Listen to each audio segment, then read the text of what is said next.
My name is Helen Arbour, and at 73 years old, I often find myself sitting by the window of my modest home in Bellingham, Washington, watching the drizzle paint silver lines across the glass. I have lived a long life, some parts heavy, some parts warm, all of it stitched together with the quiet determination of a widow who had no choice but to keep moving. I worked as a community laundry attendant for over 30 years, folding strangers' clothes, removing stains that weren't mine, listening to the little stories people whispered while waiting for their cycles to finish. Many saw it as a small job, but to me, it was a place where the town breathed, where people showed their real selves when they thought no one was paying attention. My husband, Daniel, passed away decades ago from a sudden heart complication, leaving me with two young children and a heart that felt too heavy for my ribs. But I raised my son, Mason, and my daughter, Brielle, with the belief that love, even if delivered in tired hands, was enough to build a life around. The beach house Daniel and I bought when we were young still sits on the shoreline of Birch Bay, its aging wood creaking like old memories refusing to be forgotten. That house is the last place where all four of us existed under one roof. Every corner holds a story. Every window feels like an old friend. Even after quitting my job, even after the children moved out, that house remained the one thing I couldn't part with. I've always been careful, always been responsible, always believed that if I kept things steady, nothing would fall apart. But lately, I've felt a strange shift, like someone tugging on the roots of my life while I'm not looking. Small comments, odd questions, the way Brielle's eyes lingered on certain documents. Maybe it was age making me paranoid, or maybe it was the universe whispering that something was about to change. I didn't know it yet, but the quiet life I cherished was heading toward an unexpected fracture, and the first crack would appear in the most familiar voice, the voice of my own daughter. Raising Mason and Brielle alone shaped most of who I am.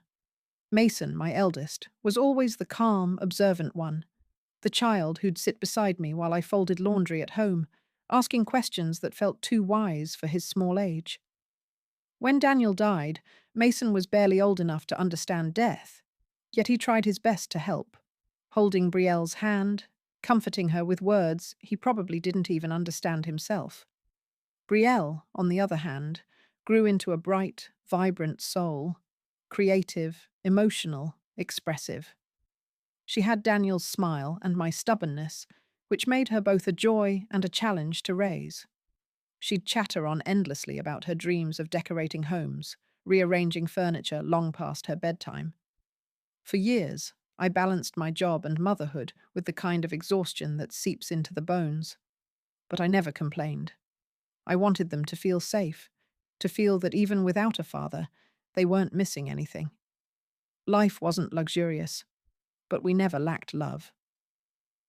Mason grew into a grounded, dependable man who moved to Salt Lake City for work, calling me every Sunday with updates about long drives, winter storms, co-workers who talked too loudly, and frozen dinners he swore tasted better than they should.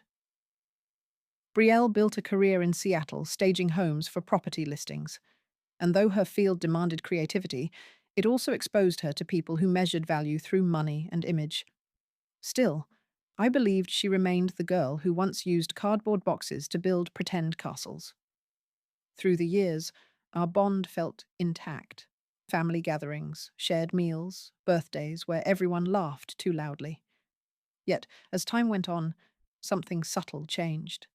Not in Mason. His voice remained steady, his intentions clear. But in Brielle, she'd ask questions I didn't expect. Do you ever feel overwhelmed living alone? Have you ever thought about downsizing? Are you keeping track of your house bills?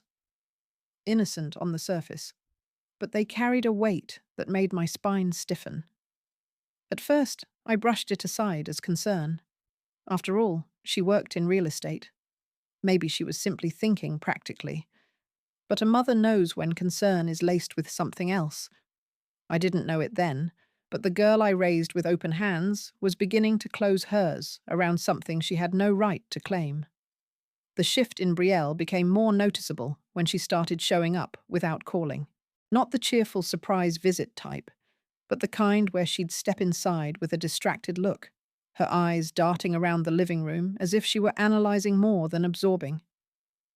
She'd sit with me, but her attention would drift toward the cabinets where I kept my important papers, or toward the shelves where Daniel's old documents rested untouched. She began suggesting that I let her help with organizing things. "Mum, you're 73. Managing property and paperwork isn't easy at your age," she'd say with a smile so rehearsed it almost felt like a stranger's. Once, while I made tea in the kitchen, I heard her footsteps heading toward the study room, where she had no reason to be. When I asked what she was doing, she pretended she was just looking for extra pens. But her uneasiness betrayed her. Another day, she kept insisting we go over my bank statements just to be safe, which made my stomach tighten. I wasn't confused or forgetful. I wasn't frail or lost. But she acted as though she knew better than me, as if my age turned me into someone who needed her approval to breathe. And then came the way she started talking about my beach house in Birch Bay. At first, it was harmless. "The repairs must be costing you so much." Then it escalated.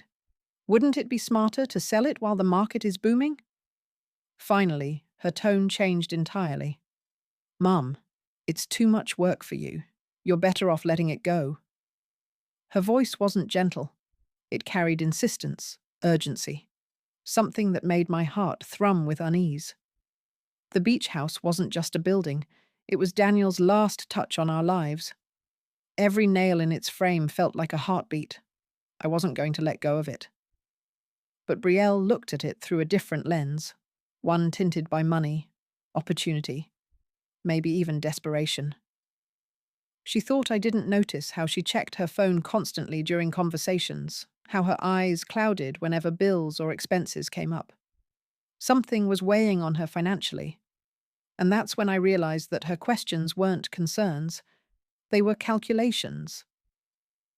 The pressure Brielle began applying wasn't loud.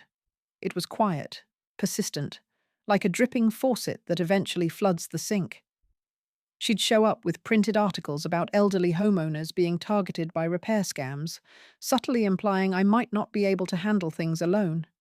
She'd casually mention friends who got their parents smaller, manageable places, suggesting I should consider doing the same. Once, she even brought a brochure for a senior condominium, leaving it on my table as if I wouldn't notice its bold letters. Safe, supervised, simplified living. I didn't confront her then. I simply folded the brochure and tucked it in the drawer, right under the property documents she seemed so interested in. But the real shock came the day she asked for access to my mail. "Mum, let me pick up your letters for a while. It'll be easier," she said, avoiding my eyes. The request didn't make sense. I wasn't bedridden. I wasn't struggling. Why would I need someone else to read my mail? And why was she so eager? I felt something tighten in the air between us, a quiet tug of war neither of us named. I began noticing how often she asked if I'd updated my will, a subject we had discussed years ago and settled. She brought up selling the beach house with increasing persistence, as though my age made me a liability. "You don't even go there that often anymore," she said once. She didn't understand that some places aren't visited, they're kept, because letting go would mean losing the last thread connecting me to my younger life. Brielle wasn't cruel, but she was changing, shaped by pressures I didn't yet see. Her visits felt less like love and more like inspections. And the worst part, she had no idea I could feel the truth tugging beneath her words.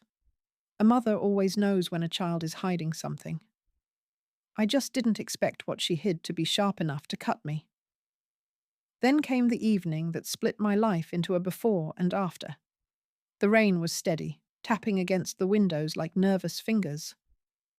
I had just finished preparing soup when Brielle walked in, not with her usual forced cheer, but with a strange, jittery energy, like someone holding their breath before delivering bad news.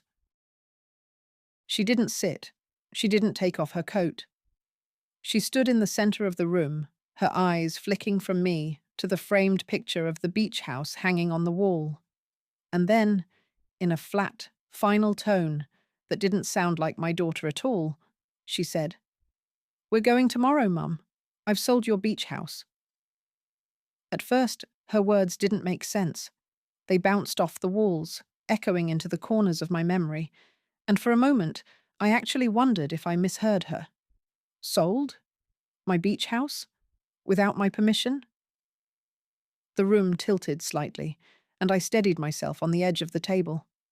A cold, heavy silence settled between us. I searched her face for some hint of hesitation, remorse, or even fear, but all I saw was determination mixed with panic.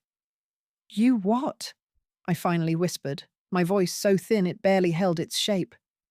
She began explaining rapidly, too rapidly, about a buyer, a contract, how she did it for my safety, how living alone wasn't good for me. Every word felt like a crack in my chest. She spoke as if I were a burden, as if my home were hers to give away, as if my life needed her permission to be lived. I didn't scream. I didn't fall apart. I simply looked at her and let the weight of the betrayal settle inside me like an anchor. What she didn't know was that long before this moment, long before her forced smiles and probing questions, I had already taken steps she knew nothing about. But in that moment, all I felt was the sharp sting of a truth no mother ever wants to face. My own daughter had sold my memories behind my back. The moment after Brielle admitted she sold the beach house, something inside me shifted. Not a collapse, but a kind of sharpening, like a fog clearing after months of quiet suspicion. She kept talking, pacing the living room as if movement could soften the blow. Her words tumbled out in fragmented explanations about maintenance costs, protecting my future, and how she'd already arranged for us to meet the buyers in the morning. But beneath the surface of her rushed explanations, I could hear the truth trembling inside her voice. This wasn't about my safety.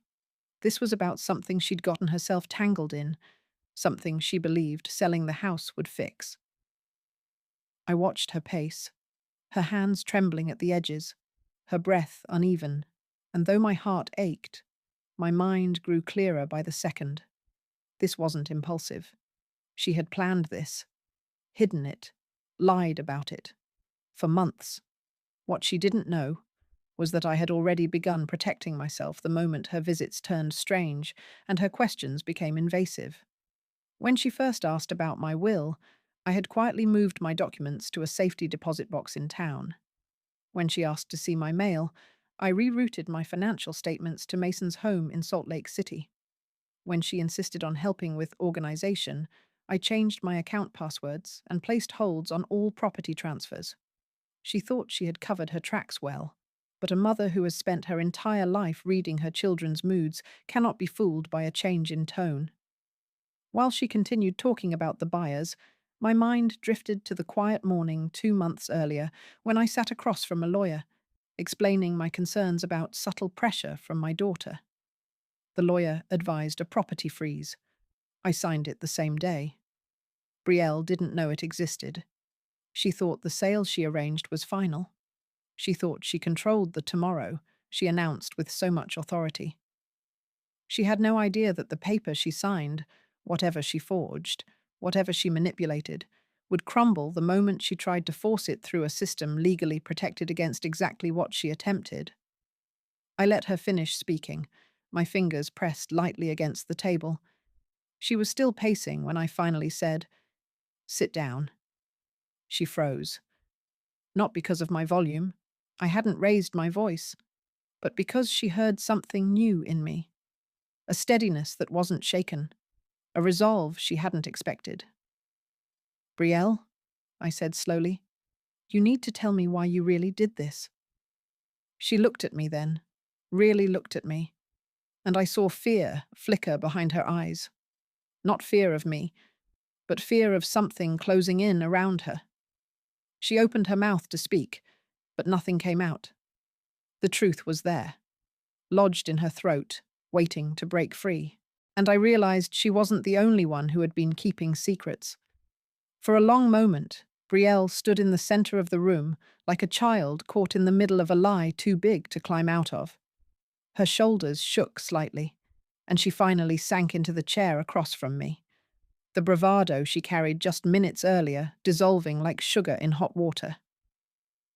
When she finally spoke, her voice was small, brittle, nothing like the determined tone she used to announce the sale.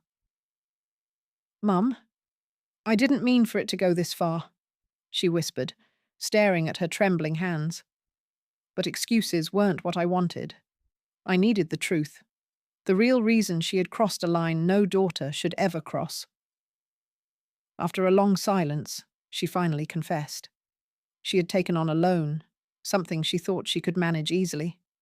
A business investment with a partner she trusted, someone who promised big returns, a staging studio of her own, a dream she'd held since she was a teenager arranging cardboard furniture in her bedroom.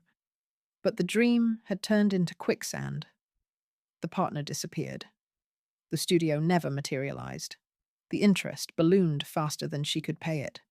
She tried hiding it, tried managing it alone.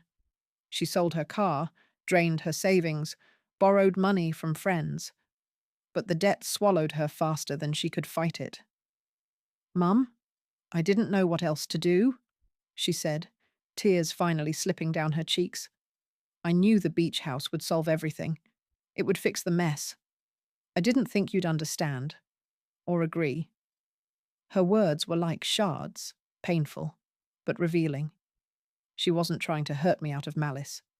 She was drowning. But drowning doesn't justify pulling someone else underwater, especially not family. She kept talking, explaining how she forged my signature on the initial listing documents, how the agent believed she had full authority, and how she thought pushing the sale through quickly would keep me from interfering. Hearing that made something inside me break, not the trust that had already cracked, but the illusion that she still saw me as her mother, not an obstacle. And yet, even through the betrayal, I felt something unexpected. Grief. Not for the house, but for the girl she was, before fear twisted her into someone capable of deceit. I wanted to hold her and scold her all at once. But instead, I said the only thing that mattered. "Brielle, you should have come to me before you lost yourself in all of this." She buried her face in her hands. The room felt heavier than ever. Outside, the rain thickened, as if the night itself was listening. What she didn't know, still, was that the mess she created was about to collide with the protections I quietly put in place. And when it did, the truth would set her free. But not gently. After Brielle's confession, a long, aching silence filled the room. She sat hunched, staring at the floor, while I tried to steady my breathing against the storm of emotions inside me. Betrayal, sadness, a strange, fragile compassion. The mother in me wanted to reach across the table and wipe her tears. The woman in me wanted to stand up and walk away. Instead, I spoke slowly, deliberately, choosing each word with the care of someone handling a cracked piece of glass. "Brielle, you didn't just try to sell a house, you tried to take away a piece of me that I've held on to my entire life." She winced, and I could tell the weight of what she'd done was finally settling on her shoulders. She whispered, "I thought I could fix everything before you found out. I thought I was protecting you from worrying. But it wasn't protection. It was fear disguised as control. She didn't want me to worry, but she didn't think twice about crushing my trust in the process. She had gambled with my memories, my autonomy, my home. And yet, even in that moment, I couldn't turn off the instinct to guide her. Because if I let anger lead, she would drown in shame, and nothing would be learned. So I told her the truth she needed to hear. "I've been aware for months that something was wrong," I said. She looked up sharply, eyes widening. "Mum, what do you mean?" I explained everything. The lawyer, the property freeze, the rerouted statements, the safeguards Mason helped me set up. She blinked at me in disbelief, as if the foundation of her entire plan had just crumbled beneath her feet. You knew? I knew enough, I said gently. I knew you weren't acting out of love. You were acting out of desperation. Her breath hitched, but this time not from guilt. This time from the realization that her mother was not as naive or fragile as she assumed. Then came the moment that truly broke her. Brielle, I said softly, the sale you arranged, it's invalid. Legally. You forged my signature. The property transfer won't go through. She looked like the air had been knocked out of her lungs. Her hands flew to her mouth, and a sob escaped, raw and unfiltered. Oh God, what have I done? She whispered. I could see the fear in her eyes, not of punishment, but of losing the relationship she assumed would always withstand her mistakes. I slowly moved my chair closer and placed my hand over hers. For the first time that night, she didn't pull away. You made a terrible decision, I told her. But terrible decisions don't erase love. They change it. They bruise it. But they don't destroy it unless we let them. She cried harder, shoulders trembling. And in that small, heavy moment, I realized something. This wasn't the end of our family. It was the moment we would finally confront every hidden fracture. The night grew deeper, and the storm outside grew louder, as if echoing everything unfolding in our living room. Once her sobs softened into slow, shaky breaths, I told her we would face the consequences together. Not because I approved of what she'd done, but because walking away from her now would leave a wound that might never heal.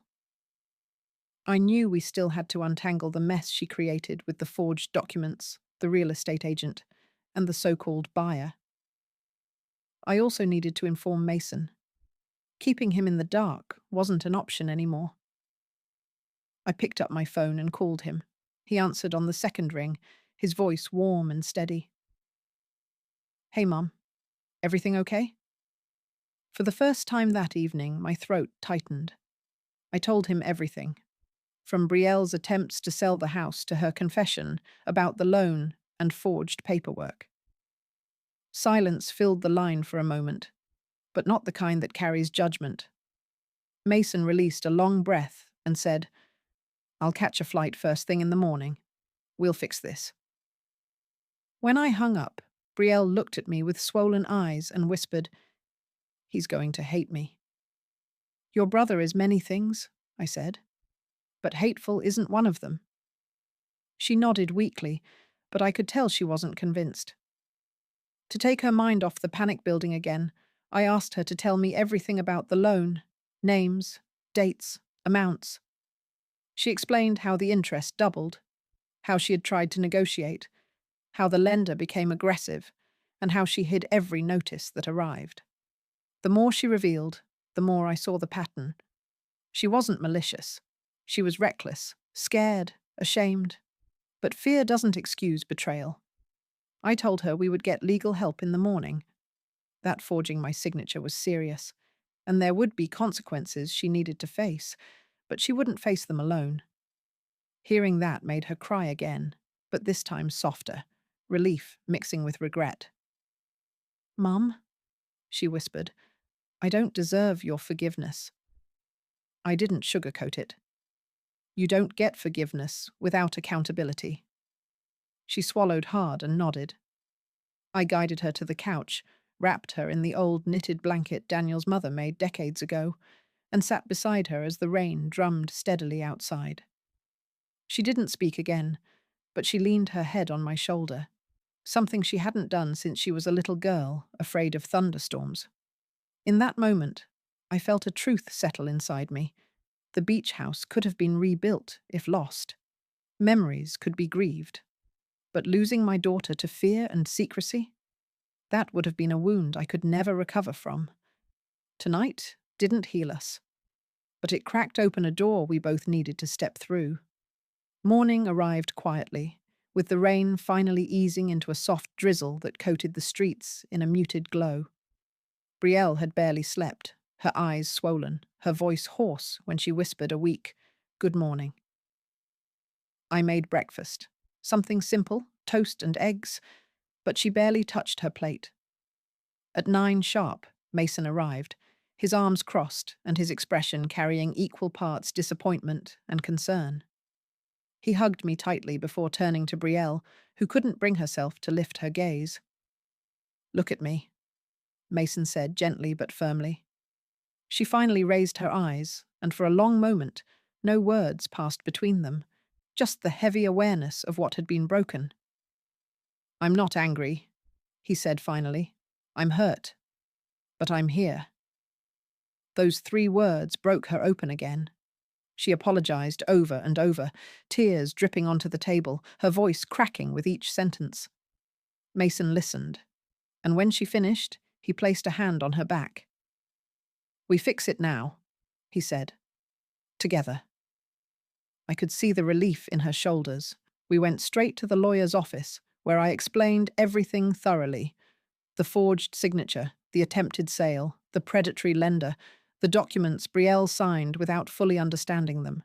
The lawyer listened carefully before assuring us the attempted sale would not go through due to the property freeze and the forged authorization. Brielle would need to take responsibility, possibly face legal consequences, but nothing irreversible.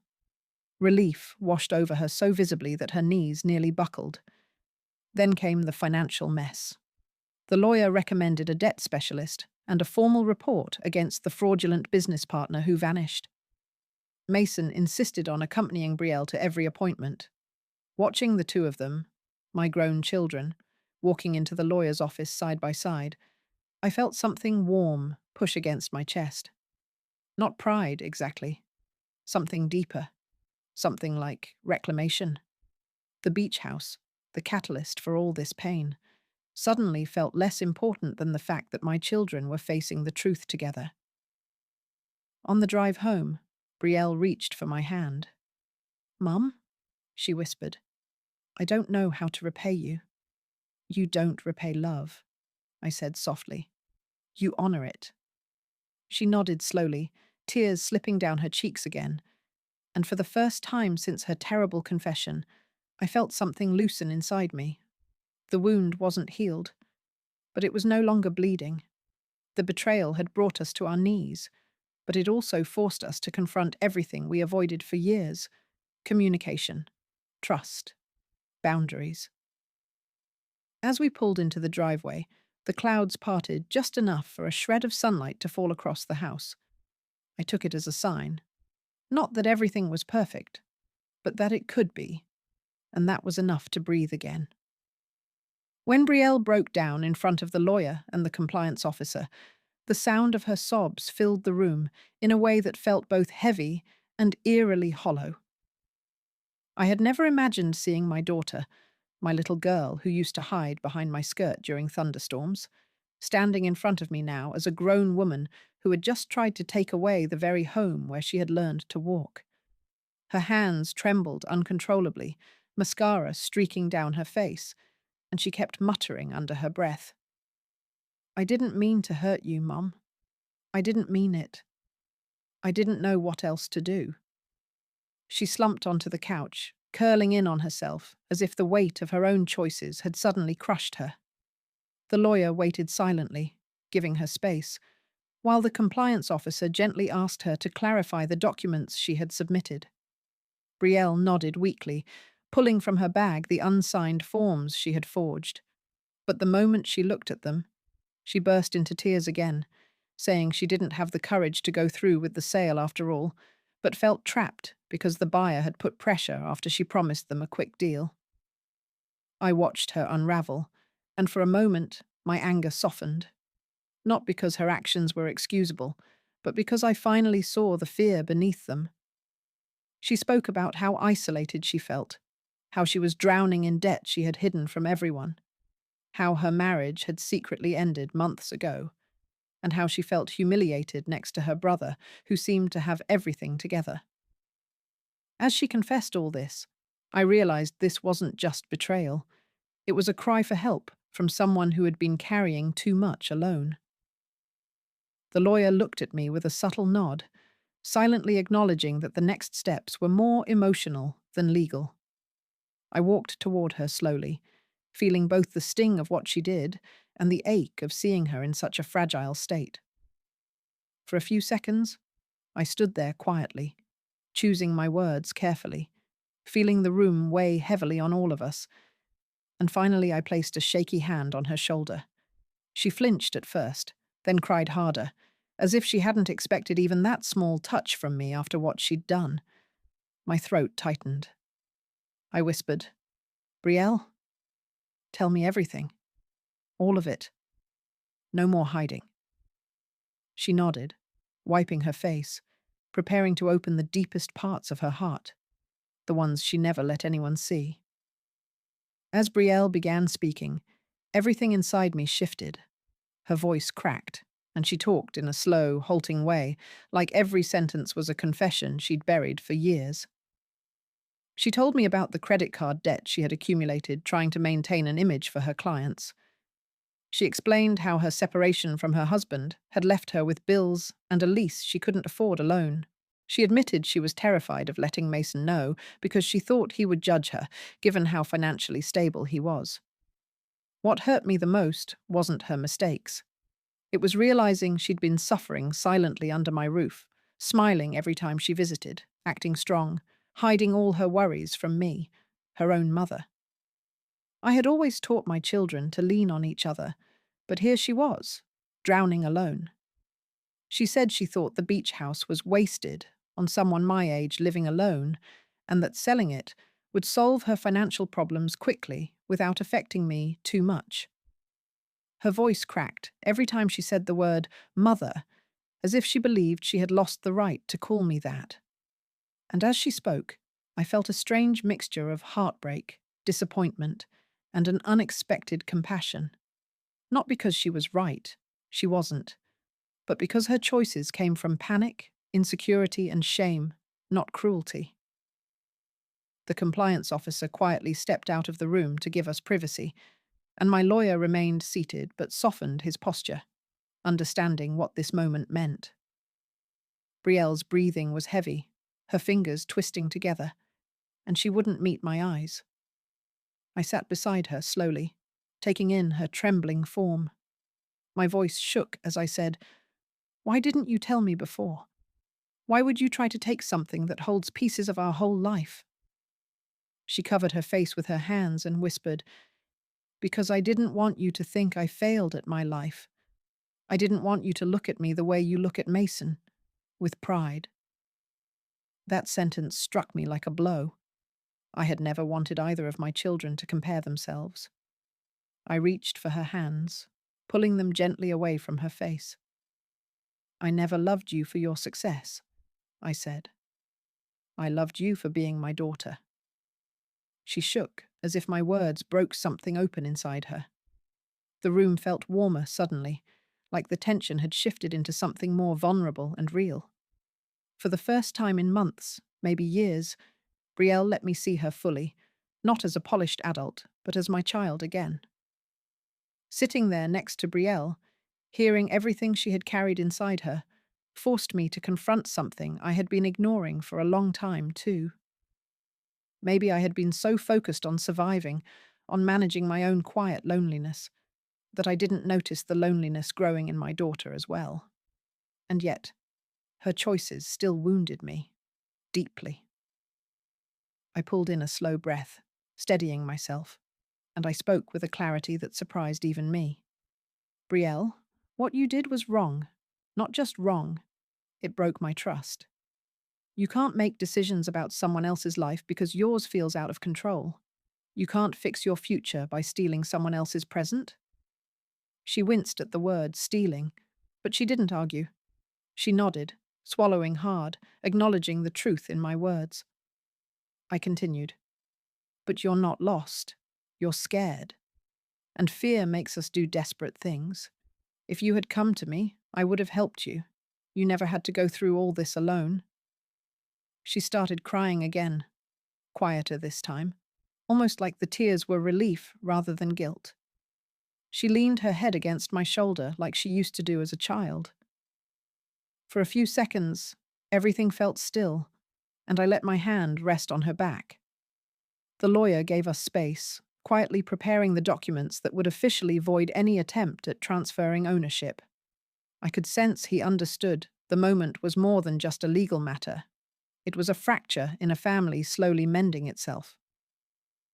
After Brielle calmed down, I asked her what she wanted her life to look like moving forward, not for others, but for herself.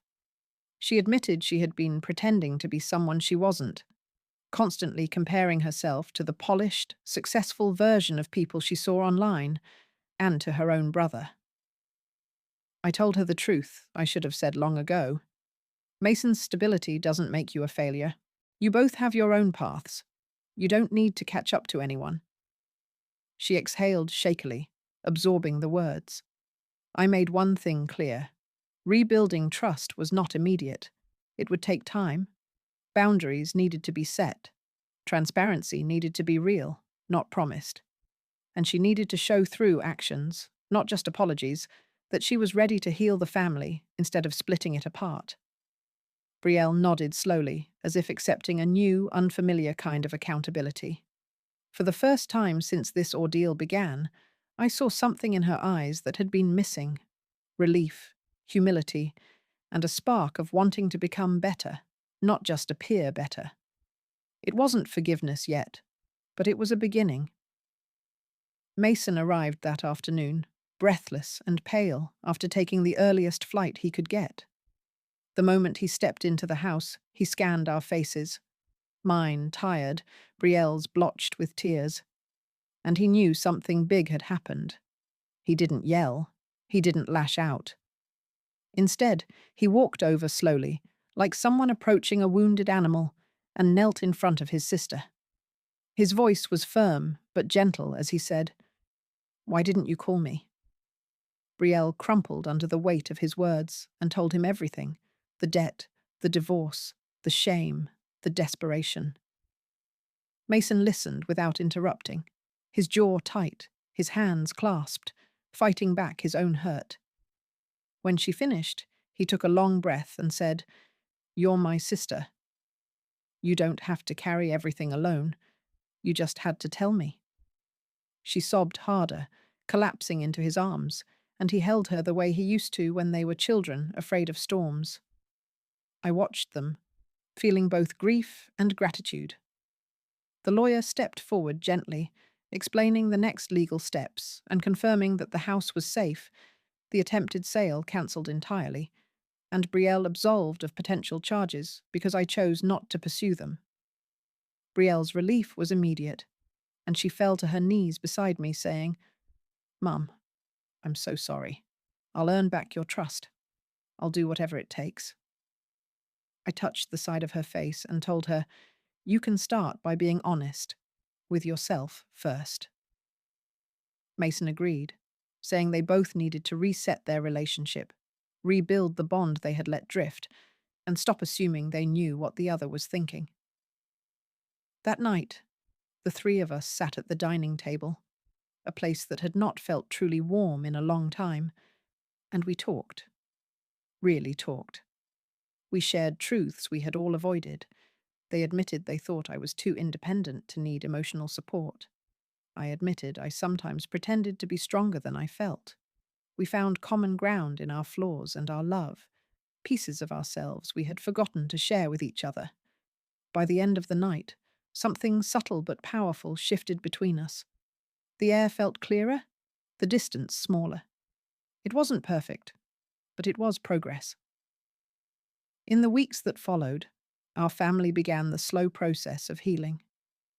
I took major action by legally securing my beach house permanently through a reinforced living trust, adding protections that ensured no one, not even my children, could attempt a sale without my explicit approval. I also created clear financial boundaries, something I had avoided all my life out of fear of seeming harsh. What surprised me most was how Brielle responded. Instead of pulling away, she embraced the challenge of rebuilding trust. She joined a financial counseling program, began therapy to confront the insecurity that drove her actions, and even started rebuilding her business with honesty rather than image. Every week, she updated me, not because I demanded it, but because she wanted to show she was changing.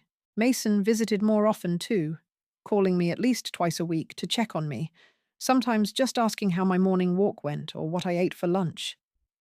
It felt like the children I once raised were finally meeting me again as adults who valued the bond we had nearly lost.